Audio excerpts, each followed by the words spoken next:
میں سمجھتا ہوں پاکستان کی سیکیورٹی اور آزاد جموں اور کشمیر کی سیکیورٹی اور ہندوستان کے انٹینشنز ان سب چیزوں پر منحصر رہے گا۔ آپ جانتے ہیں کہ کوئی نیا سیز فائر نہیں ہوا، یہ سیز فائر پرانا ہے۔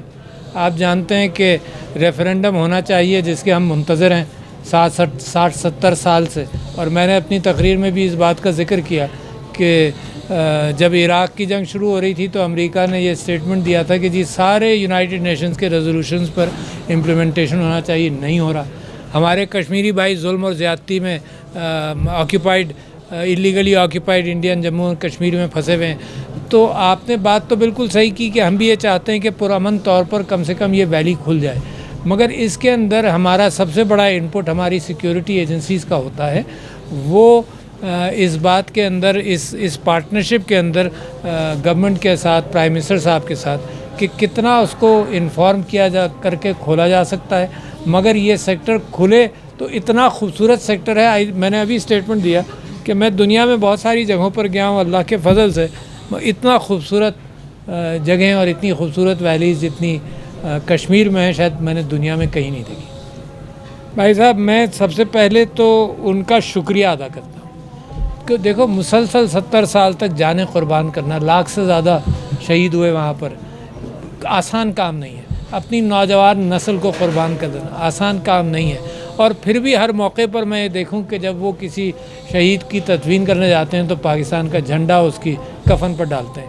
تو میں سب سے پہلے تو شکریہ ادا کرنا چاہتا ہوں کہ جتنی جد و جہد انہوں نے کشمیر کے لیے، آزادی کے لیے کی ہے، وہ شاید دنیا کے بہت کم ریجنز میں اتنی جد و جہد ہوئی ہوگی، نمبر 1۔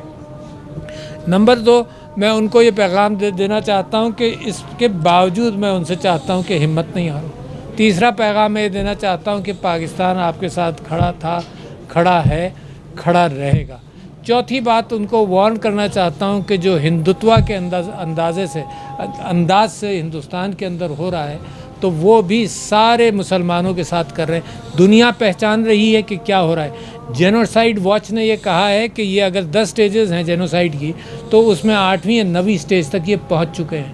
جو دشمنیاں یہ اپنے ہاں مذاہب کے اندر پیدا کر رہے ہیں، وہ شاید دنیا کے اندر جب بھی جہاں بھی کریٹ ہوئی ہیں پھر لوگوں نے آپس میں ایک دوسرے کو مارا ہے، تو بڑی خطرناک کیفیت میں وہ جا رہے ہیں۔ یہ وہ گڑھا ہے جس کے اندر وہ گریں گے تو 25-30 سال تک یہ رکے گا نہیں معاملہ۔ تو لہٰذا مجھے پریشانی یہ ہے کہ ہمارے مسلمان بھائیوں کا انڈیا میں، اور خاص طور پر ساری مائنارٹیز کا ذکر کرنا چاہتا ہوں، صرف مسلمانوں کے علاوہ بھی، اور کشمیری مسلمانوں کا خاص طور پر اس ہندوتوا کے اندر جو حشر کرنے کی نیت کرتے ہیں، تو اللہ بھی ہماری مدد کرے۔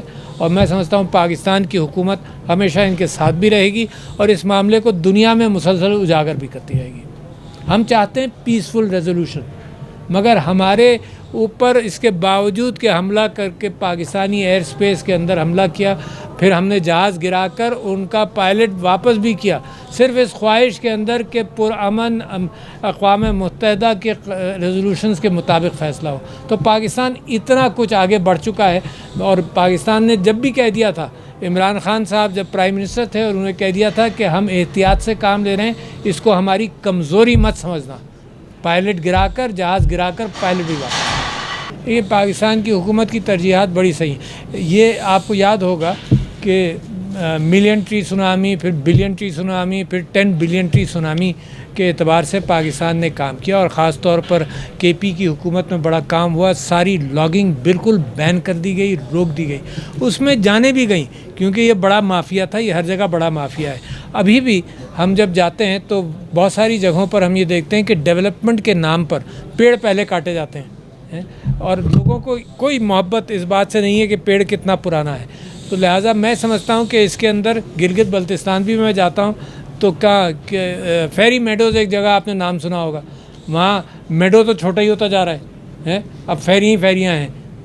تو لہٰذا میں یہ سمجھتا ہوں فیریوں سے میری مراد یہ کہ خوبصورتی ہے، مگر میڈو جو ہے وہ چھوٹا ہوتا چلا گیا۔ تو لہٰذا میں یہ سمجھتا ہوں کہ اس کے اندر بڑی کوشش، ناران کاغان کے اندر جو ڈیولپمنٹ ہوا، جو مری میں ڈیولپمنٹ ہوا، آپ جانتے ہیں۔ تو ہم ان پیڑوں کی جگہ پر ہم سیمنٹ، ہمیں برا لگتا ہے۔ تو اگر ٹورزم کے علاوہ بھی، یعنی جو دنیا کے اندر انوائرمنٹ کے اعتبار سے ہم تو پیڑ لگا رہے ہیں، کاٹنا تو دور کی بات ہے۔ تو لہٰذا